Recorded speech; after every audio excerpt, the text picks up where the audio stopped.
Good evening guys, kumusta kayong lahat? Nag-intro lang ako dahil may share lang ako sa inyo na ating karanasan doon sa ating mga pinagdaanan ng mga nakaraan. Anyway, matagal na itong video ito nung kasagsagan ng ASF to sa amin. I-share ko lang sa inyo yung ating mga pinagdaanan, yung mga paglilibing natin. So yan, gusto ko lang i-share sa inyo. But anyway, sa awa ng Panginoon ay tapos na naman yung ASF dito sa amin, nakalipas na. Makapagturok na kami ng bakuna para sa ASF and so far wala namang nangyayari na sakit na ulit and marami pa tayong natitirang baboy, salamat sa Panginoon. And ito yung mga video namin nung panahon na kasagsagan yung ASF at marami kami nililibing na baboy. Gusto lang namin share sa inyo. Hindi ko naman sinasabi na doon sa kapwa ko magbababoy na magbakuna kayo dahil yung iba dito sa amin takot pa rin magbakuna. Pero base sa aking karanasan ay malaking tulong ang bakuna. Although wala pa siya sa nasa black market pa siya. Pero nagagawa naman paraan at marami tayong nakukuha dito sa amin sa Batangas. Para sa akin, napaka-effective niya dahil wala nung nagbakuna ako ay natigil yung sakit. So yun. I-share ko lang sa inyo, ipapakita lang namin sa inyo yung aming video nung panahon na kasagsagan nung ASF. So ito yung ating video.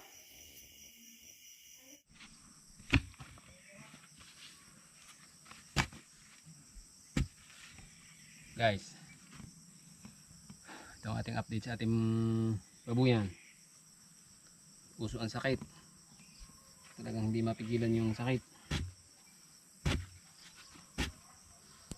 Bali guys, ngayon lang ako nagbibideo pero madami nang nangyari, madami nang namatay sa ating babuyan sa ating baboy. Yan ang baby lahat namatay natin. Yung bilang natin kanina 18. 18.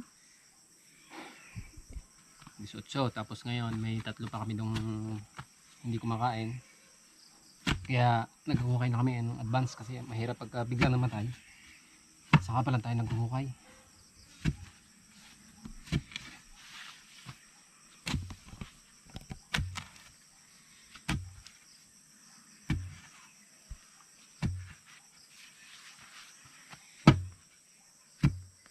Ito lugar na ito. May video tayo sa lugar na ito. Be.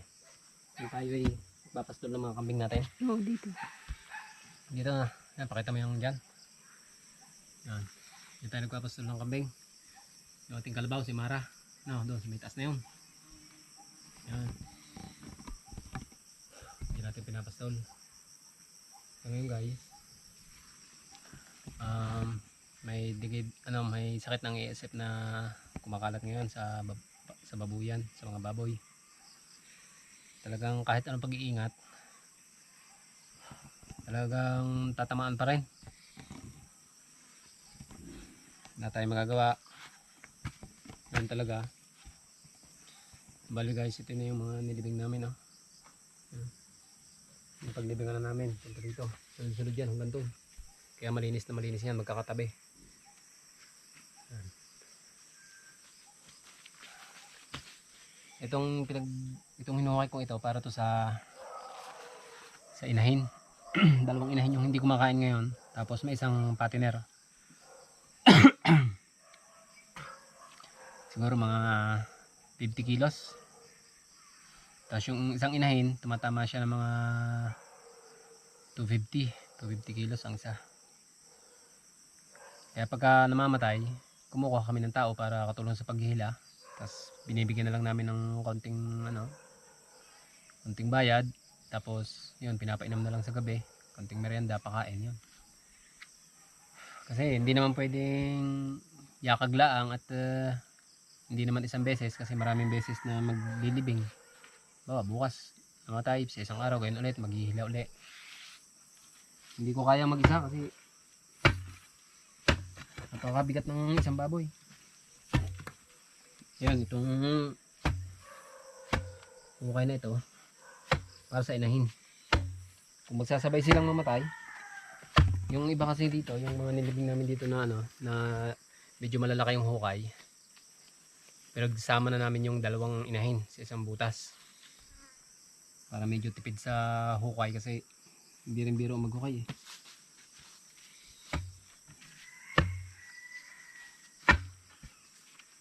Guys, ganun talaga sa negosyo eh. Kahit ano namang negosyo, talagang hindi laging maganda ang takbo. Eh nagkataong negosyo namin ay may buhay. Eh mas risky kaysa sa doon sa mga ano. So ngayon nag-iisip ako, siguro pagkalipas nito kailangan matutunan din natin yung ibang negosyo.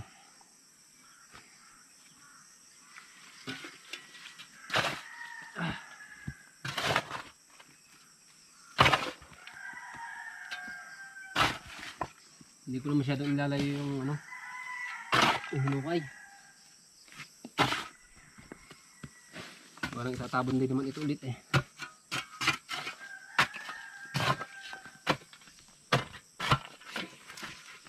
Yung iba nito, yung iba dyan, inuupa namin sa maghukay. Kasi minsan sabay-sabay, 4. So ngayon, dahil malulugi na nga tayo sa siyempre sa pahukay, isang libo. Isang hukay. Kasama na yung hila, kasama na yun sa sa paghihila. Tapos siyempre pababaritin mo pa ng konti. Kaya kami nag-uutay-utay ngayon. Habang buhay pa yung baboy, nag-uutay-utay ng hukay. Ayun, yun ang ating update ngayon sa ating babuyan muna. Pero marami pa tayo ng buhay na baboy. Pag may masama ang pag merong tamlay sa pagkain, nililipat muna namin sa ibang sa ibang lugar. Medyo nilalayo namin.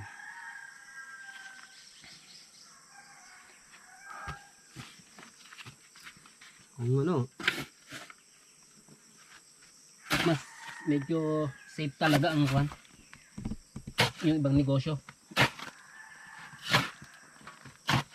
Halimbawa, hardware o bigasan, medyo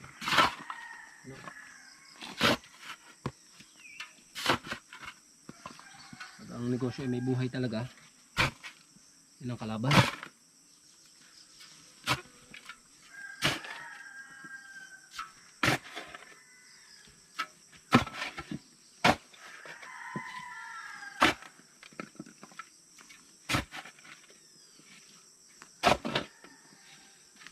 Hindi namin binibideo dati kasi sabi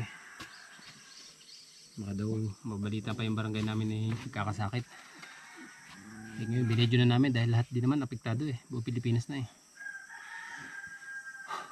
Hindi mo din pwede sabihin na hindi tinatamaan yung baboy namin kasi hindi mo maitatanggi eh, kasi buong Pilipinas na apektado. Luzon, Visayas, Mindanao. Nasa bundok na kami, naabot pa kami. Ano tayo sa pangalawang butas ulit. Guys, gagawa na ulit kami ng isa pang butas. Bago siguro gumabi, makakabuo tayo ng isa pang butas. Yan guys, tingnan niyo yung aming mga pinagbibingan. Meron dito. Sunod-sunod dyan. Sunod-sunod dyan. Dito. Dito. Dito. Kaya may palapa ng niyog dito eh. Magkakatabi yan dyan. Hanggang doon. Ito pa. Yan pa. Nilagay pa kami ng palapa doon. Ito pa. Nakaungubok na ito. Yan. Dini. Kaninang umaga ka tayo naglibing. Saan tayo naglibing kanina? Binong dalawa. Diyan. Ayun doon. So, may palapang yun. Dalawa nilibing namin doon. Kaninang umaga. Pinagsama na namin sa butas. Tirak pa naman palapa para hindi makikain ng aso. Tapos ito. Tapos dito. Yan. Ito magkakatabi na to. Nakalinya na. Ito pa rin. Yung isa nakahiwalay doon. Kaya yung butas natin ngayon. Yan. Imagine guys yung kalalim ang hukay natin para meron tayong paglilibingan. Dito tabing ito. Nalagyan natin ito dati. Hindi na namin maintindihan din kung saan bubutas eh. Puro may nakalibing na. Nakakalungkot guys. Ang nangyari sa ating buyan. Pero yun, yung mga masisigla pa, hindi ating nilalaban. Sana ay matigil na yung sakit.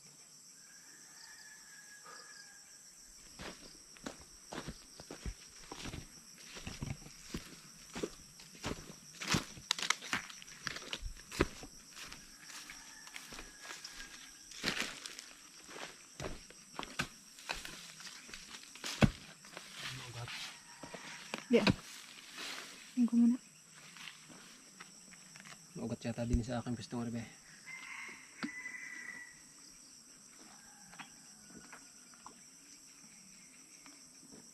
Doon kaya tayo sa banda. Tara doon. Baka iba-iba doon.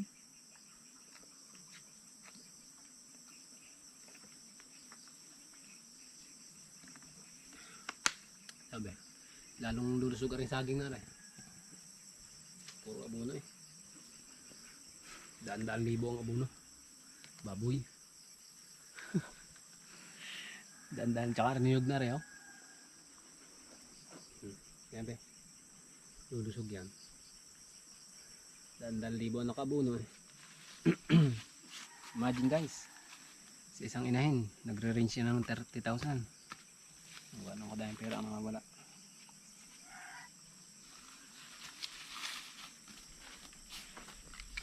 Bukam natin down, malambot-lambot siguro. Pero siya yung matambok. Dito dapat ang malambot. Hindi din eh. Baka din nila sa umpisa lang.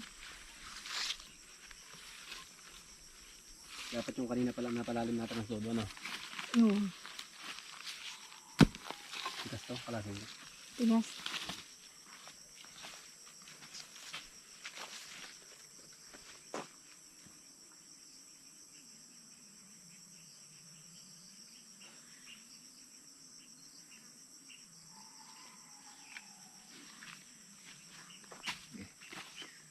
Choose na, dito na lang.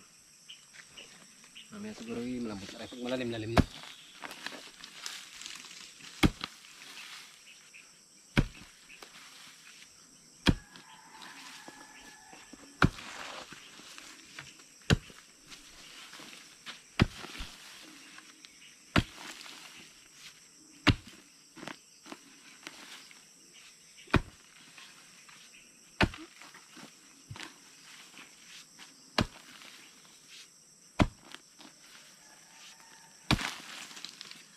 Niligo na lang ulit mamaya rin, ano?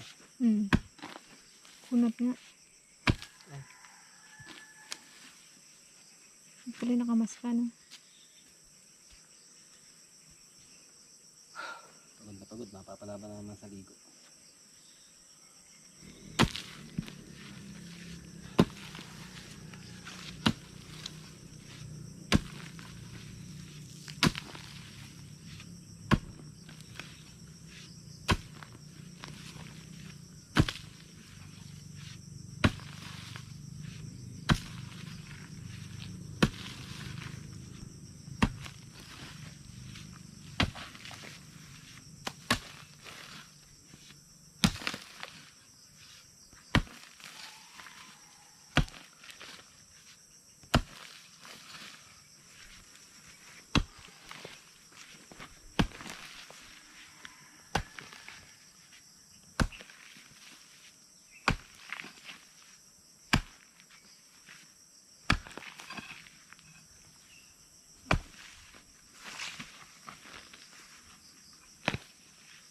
Ito guys, maikli na to. Kasi pag malalim na, mahirap na pag mahaba. Kaya hinahailan namin maikli na. Hindi namin pinakitan ng palda.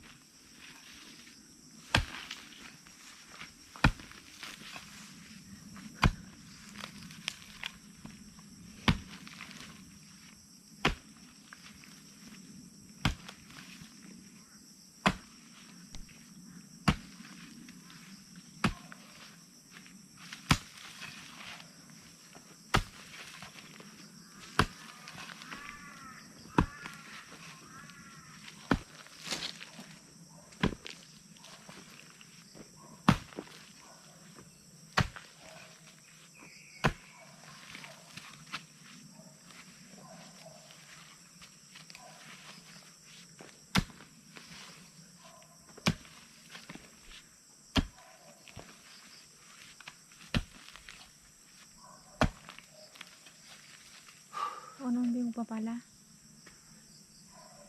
Yan, literal na kuhan. Lugi ka na. Pagod na pagod ka pa.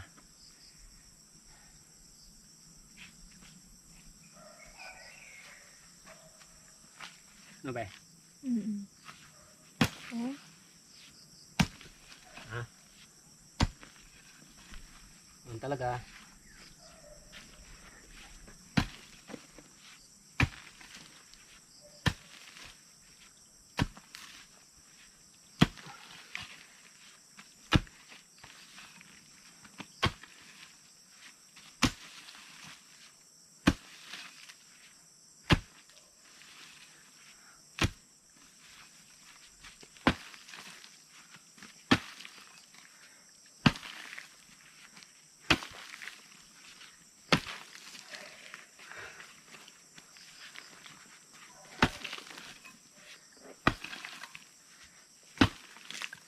Bagay. Ang kwento naman ng buhay laging hindi pwedeng laging masaya eh. No. mm. Yan talaga. Minsan malungkot ang kwento. Minsan malungkot, minsan masaya. Yan lang ang kwento ng buhay.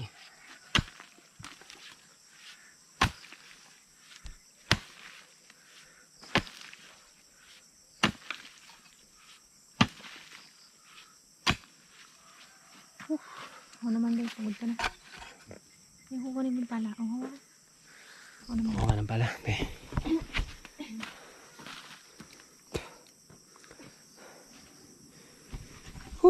Yan guys.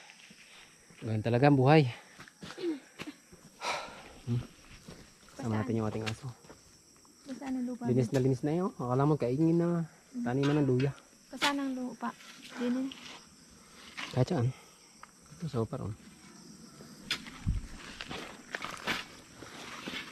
Tutulong daw siya sa pagpapala. Nagbibigyan ko at gusto rin daw eh. Tama ka pagkain na kami. Nagbibigyan ko at gusto rin daw.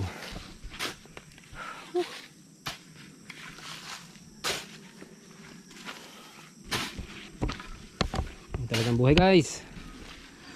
Wala tayong magagawa.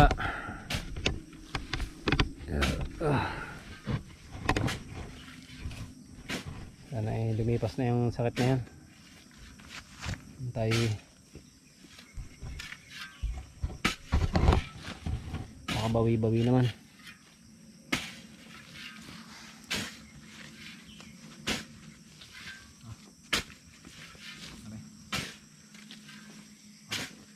Ito pang nakakapagpahinga.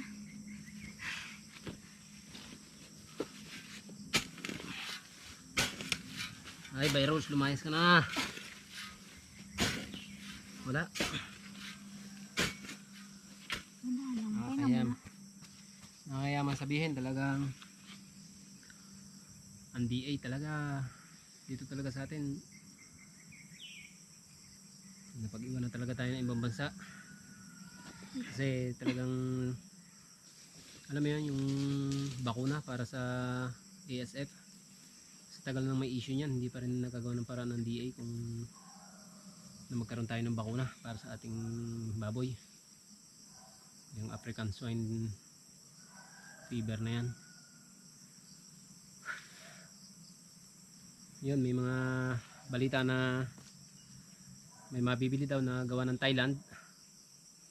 Kaso hindi pa nakakarating dito sa amin. Wala pang mabilhan. Ang sakit kasi ng baboy ng mga kadampa ay ano, pag tinamaan talaga kahit anong iturok na gamot na ginagamit natin sa pangkaraniwang sakit talagang wala, nagagastusan laang. Ano? Nagagastusan laang pero hindi talaga gumagaling. Libo-libo na nagastos mo sa gamot, hindi pa rin gumagaling. Dire-diretso, hindi kakain ng baboy. Mamamatay ang baboy ka mo. Lalo namamatay. Pag tinurukan. Aga.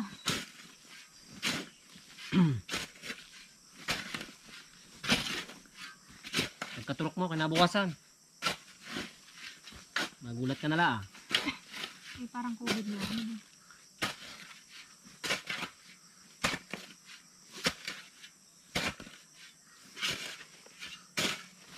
Ako naman.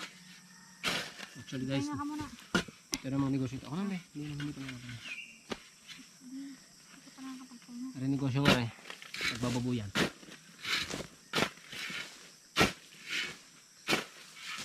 Kaya di namin pinasok. Yung pagkagaling ko kasi galing Dubai dati. Plano ko sana ay ibang negosyo. So, parang naisip ko na dito na lang dahil nagbablog sana ako.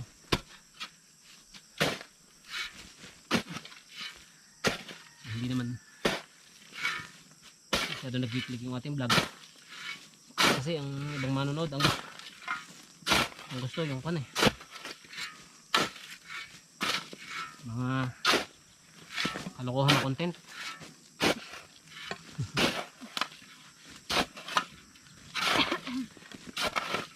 Pag ang content mo yung mga kalokohan, papatok. Pero pag ang content ay kagaya sa amin, bubukid, buhay probinsya, wala. Hirap. Parang di pa siya pwede gamitin na rin. Pero pag ang content mo ay yung mga labas ang puwet, yan. Talagang 1 million views in one day. Ano ba? Ito guys, ang aming gawain palagi, maghukay. Maghukay at mangamba sa araw-araw. Sa DA, alam ko naman hindi man maririnig at ako naman ay small YouTuber lamang. Sana naman ay magkaroon tayo ng bakuna para sa ESF. Napakahirap.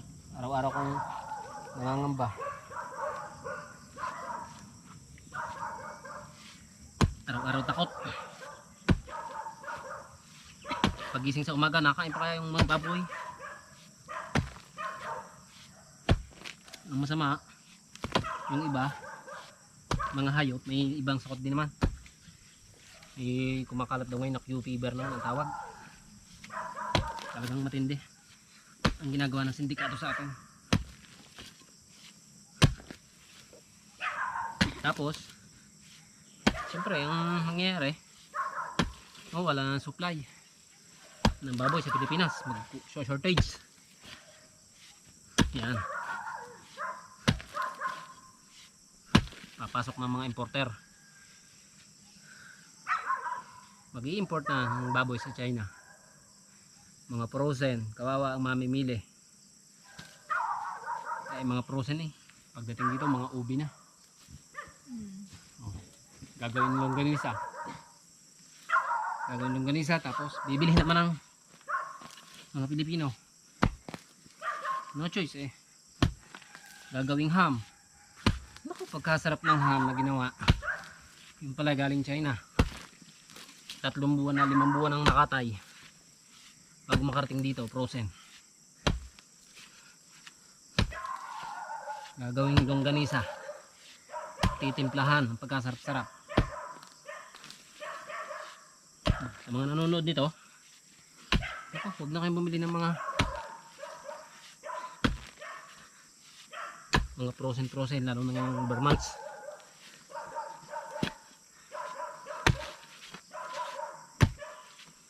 Ngayon pwede pa kasi hindi pa nag-i-import. Pero pag nag-umpisa ang importation ng baboy, nako, umasa na kayo. Galing China ang baboy.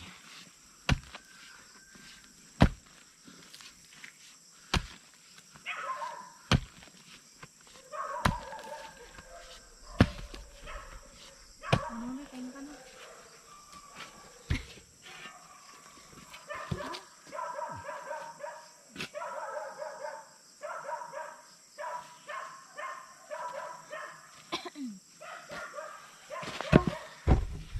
Guys, off muna namin tong video. Ayaw muna yung maghukay. Tsaka mauubos yung battery nito pagka hindi namin pinatay. Dito lang muna kami hanggang gumabi. Siguro naman kakatapos kami ng isa bago gumabi. Yun ang update sa ating babuyan. DA. Alam ko naman hindi nyo mapapanood.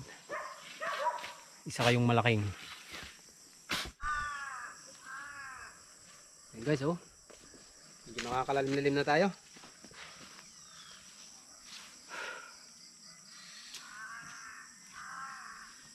Siguro mga 2 ganto pa kalalim, pwede na to na. Mm. So yun guys, yun nga, ihanda lang namin to. Dahil maaaring bukas, baka matuluyan na yung ating baboy doon, aliman doon sa 3 hindi kumakain. Hindi, at least may handa na tayong 2 hukay. Siguro kapag kasabay namatay yung 2, di pagsasamahin natin, ano be? Pagsasamahin natin sa isang malaking hukay. Kasi mahirap magpalalim pero madaling magpaluwang ng hukay. Kaya kung maganda mapagsama na natin sa isang hukay. Matipid-tipid tayo sa hukay. Siguro mga 2 ganto pa. Pwede na to. Mga 1 ganto pa.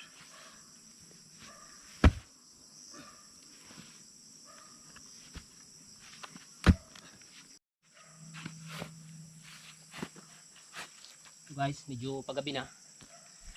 Ganito pa lang kami kalalim. Nandito na muna ating video. Tapusin natin ang video kasi madilim na. Hindi nyo kami masyado makikita. Maya maya naman aahon na din kami. Bukas na natin tutuloy na. Ubi, wala tayong dalang ilaw. Hindi, yung cellphone. Cellphone na lang ating ilaw. Dala ka.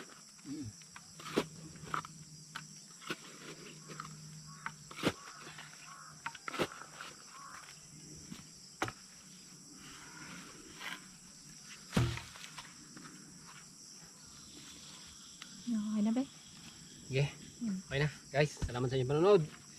Yan nyo at sa sunod siguro magandang-ganda na yung ating video. Medyo masaya-saya na. Ganoon talaga. Hindi naman pwedeng lagi masaya ang ating video Bye bye. Salamat sa inyo lahat. Bye guys.